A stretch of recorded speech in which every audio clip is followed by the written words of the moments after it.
बिस्मिल्लाहिर्रहमानिर्रहीम।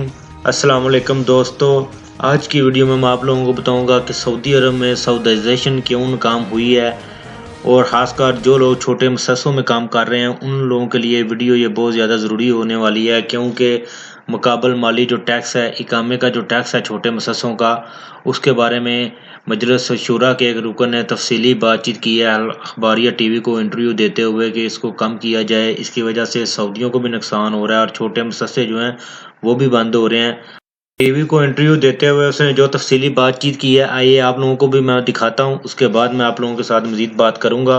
انضم الينا في الاستديو عضو مجلس الشورى هزاع القحطاني. مساء الخير استاذ هزاع. مساء الخير واهلا بك معنا واجب واهلا بك معنا في عين الخامسه. يعني في اجتماعكم الاخير تحدثتم عن الموارد البشريه انهم اداؤهم حول التوطين والبطاله دون المستوى.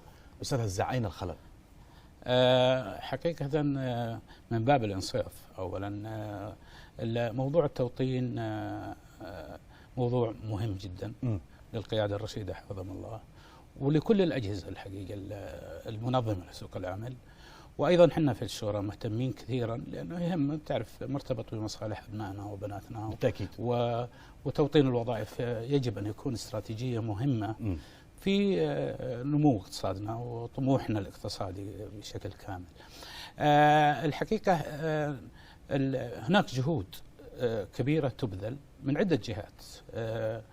نحن ما نعتقد أنه الأداء، ولكن نحن نقترح إعادة النظر في استراتيجيات توطين الوظائف من وجهة نظرنا ووجهة نظر الناس اللي في القطاع الخاص وأنا منهم، أنه توطين الوظائف يرتبط بثلاث محاور يجب التعامل معها ويجب أن تكون استراتيجياتنا تتعامل معها بشكل سليم.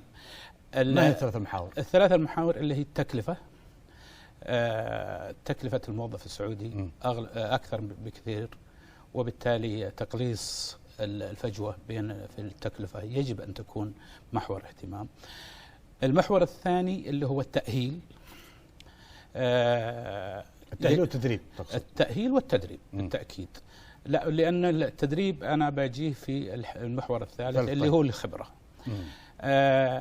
فنرجع للمحور الأول اللي هو التكلفة. الحقيقة يعني من الاستراتيجيات الذكية في أنها تحاول تقلص الفجوة في التكلفة المقابل المالي، لكن المقابل المالي طبق بطريقة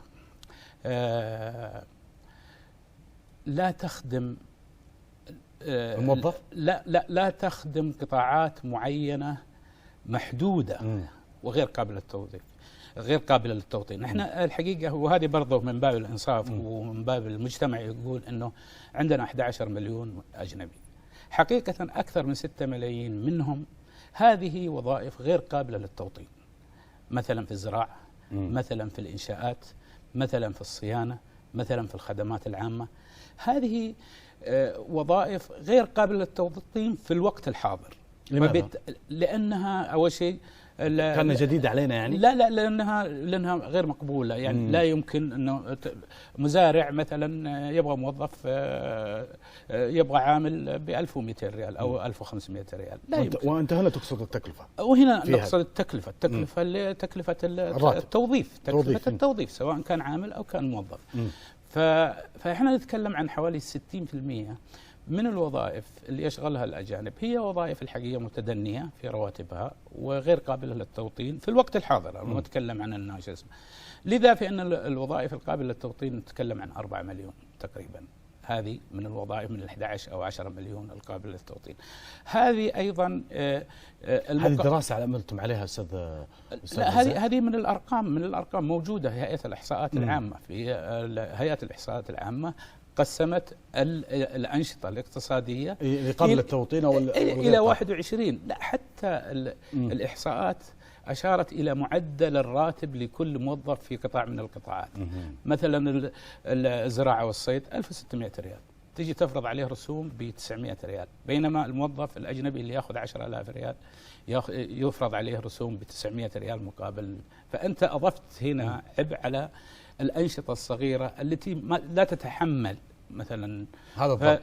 فهذا أضر بالمنشآت الصغيرة والمتوسطة، وأضر بالأنشطة خصوصا في جانب الزراعة وجانب الصيد لأنها تعتمد على عمالة رخيصة وغير قابلة للتوطين. ما تحصل سعودي مثلا بيشتغل عندك في المزرعة أو بيصيد في الوقت الحاضر، يعني احنا نتكلم. فبالتالي المقابل المالي يجب أن يكون طردي مع تكلفة الموظف، بحيث أنه يكون نسبة، بمعنى أنه مثلا لو كان 10% من تكلفة العامل الشهرية، يعني أبو 1500 ريال طيب. يكلف 150، بينما الموظف اللي يكلف المنشأة 10,000 ريال يكون 10% 1500 ريال. هنا أنت قلصت الفجوة في التكلفة.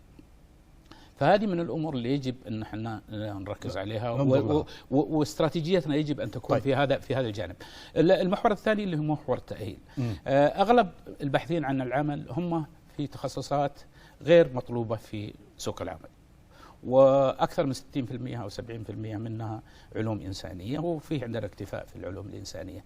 هذه تحتاج إلى إعادة تأهيل لتخصصات قريبة من تخصصات الخريجين. هل تقصد هنا إعادة تأهيل استراتيجية جديدة يعمل لا عليها؟ مثلا إذا واحد عنده مؤهل معين قريب، أنا مثلا خريج العلوم الإنسانية، أهله بحيث أنه يكون مثلا يستطيع أن يخدم في دور الرعاية، في تأهيل المعاقين، في جهات تتناسب مع التخصص اللي موجود أو قريب منه، بيصير إضافي. فأنت أعدت توجيه تأهيله إلى المكان الفلاني، إلى المكان الذي يحتاجه. فهذه من الحاجات. الإشكالية الثانية أيضا أنه أنت تتكلم عن الآن ما شاء الله عندنا 30 جامعة، أكثر من 30 جامعة حكومية، أكثر من 12 جامعة أهلية، عندنا 13 كلية أهلية وحكومية، عندنا أكثر من 7 كليات عسكرية. فهذا كم هائل وإمكانيات هائلة يجب أن تقنن، بحيث أن حنا ما هو كل جامعة تعتمد برامج معينة. يجب أن يكون هناك خطة وطنية لاحتياجاتنا لل10 سنوات القادمة. تقصد في हाँ, तो दोस्तों आप लोगों ने देखा कि इधर मजलिस शुरा के रुकन ने वाज़िया तौर पर बताया कि सऊदी अरब में सऊदाइजेशन क्यों नाकाम हुई है, कि जो गैर मुल्की सऊदी अरब में रह रहे हैं उनकी तादाद तकरीबन 11 मिलियन के करीब है, और जिसमें 6 मिलियन ऐसे लोग हैं जो ऐसी जॉब्स कर रहे हैं जिनमें सऊदियों का काम करना जो है वो बनते नहीं है, क्योंकि वो बहुत कम तनख्वाह पे काम कर रहे हैं। 1100-1500 रियाल तनख्वाह है, और इतनी तनख्वाह में आप लोग जानते हैं कि सऊदी काम नहीं कर रहे, ना ही करते हैं काम। वो तो 4-4 हज़ार रियाल की तनख्वाह पर भी काम नहीं करते। और उसने यही कहा है कि जो छोटे मुसस्से हैं ये मुकाबल माली टैक्स का उनके ऊपर बहुत ज़्यादा असर पड़ा है, जिसकी वजह से बहुत सारे मुसस्से बंद हो गए हैं। यानी अगर कोई मजरा है तो उसमें तो सऊदी काम नहीं कर सकता, और अगर कोई छोटी शॉप है उसमें 1-2 लेबर की ज़रूरत है तो वो एक सऊदी को अगर रख लेगा तो जो कफ़ील होगा, जो साहब मकतब होगा, जो उस दुकान का मालिक होगा, उसको नुकसान उल्टा होगा, उतनी उसको बचत नहीं होगी जितना सऊदी को उसको अखराजात देने पड़ेंगे। तो उसका इधर कहने का ये मतलब है कि हुकूमत को लाजमी तौर पे इसके बारे में सोचना चाहिए। मुकाबल माली टैक्स इकामे का जो टैक्स है इसको लाजमी तौर पे कम करना चाहिए, खासकर जो छोटे मुसस्से हैं जिनमें 3-4-5 जो गैर मुल्की काम कर रहे हैं उनको लाजमी तौर पर रियायत देनी चाहिए, ताकि वो जो अपना सिस्टम है उसको चालू रख सकें। दोस्तों, इधर पिछले तकरीबन 10 दिन में ये तीसरी खबर है जो इकामे के टैक्स के मतलब आ रही है। तो हमें उम्मीद यही है कि हुकूमत ने खुद भी कहा था कि हम इसको मराजा कर रहे हैं, हम इस पे गौर कर रहे हैं कि इसको किसी तरीके फिक्स कर दिया जाए ताकि किसी को भी इसका नुकसानात का सामना ना करना पड़े। तो इधर उम्मीद यही ज़ाहिर की जा रही है कि हो सकता है हुकूमत इसको कम कर दे। बड़ी कंपनियों की तरफ से बहुत ज़्यादा एहतजाज किया जा रहा था कि कोरोना की वजह से काम भी बंद है और हमारे उमाल जो हैं उनके टैक्स इकामों के टैक्स हमें पड़ रहे हैं, और सऊदी अरब में लॉकडाउन भी रहा था। तो इधर उम्मीद यही ज़ाहिर की जा रही है कि अब मजलिस शुरा के जो बाकायदा रुकन हैं उन्होंने भी ये कहना शुरू कर दिया कि इसको लाजमी तौर पर देखना चाहिए, इसको कम करना चाहिए या मुख्तलिफ कंपनियों को छूट देनी चाहिए। तो जो लोग छोटे मुसस्सों में काम कर रहे हैं उन लोगों के लिए हो सकता है खुशी की खबर आए, या इसको कम किया जाए या इसमें کو ختم کر دیا جائے جو چھوٹے مؤسسے ہیں، تو امید یہی ظاہر کی جا رہی ہے کہ اس میں کوئی نہ کوئی تبدیلی رونما ضرور ہوگی۔ تو دوستو یہ تھی آج کی ویڈیو، امید ہے آپ لوگوں کو پسند آئی ہوگی۔ ویڈیو کو لائک اور شیئر ضرور کریں۔